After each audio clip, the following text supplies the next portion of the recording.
In today's video, I'm going to teach you how to remove Calendly branding from your account to give your scheduling page a more personalized and professional appearance. This process is straightforward, and I'm here to guide you every step of the way. First, let's start by heading over to the Calendly homepage.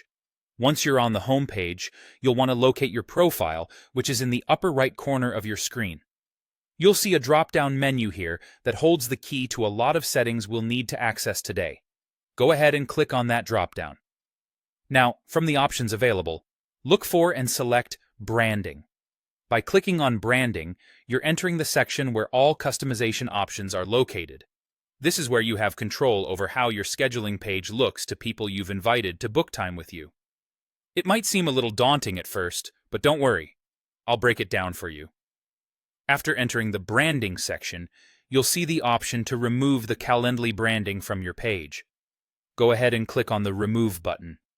This action will automatically update the appearance of your Calendly page, making it void of any default branding, which makes for a cleaner and more personalized user experience. Now it's crucial that we save the changes we've made. To do this, you'll need to scroll down a bit to find the Save Changes button. It's important to remember this step. Otherwise, all the tweaks we've made so far will be undone, and you'd have to start all over again. Once you've located the Save Changes button, give it a click. This will ensure that all your settings are updated and stored correctly. And that's it. In just a few simple steps, you've successfully removed the Calendly branding from your scheduling page. Before we wrap up, here's a quick tip.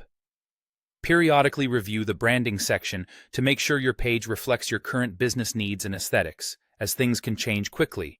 And keeping your scheduling page up to date is key to maintaining professionalism. Thank you for watching, and I hope you found this guide helpful. If you have any questions or need further assistance, feel free to leave a comment below. Don't forget to like and subscribe for more useful tutorials like this one. Until next time, happy scheduling!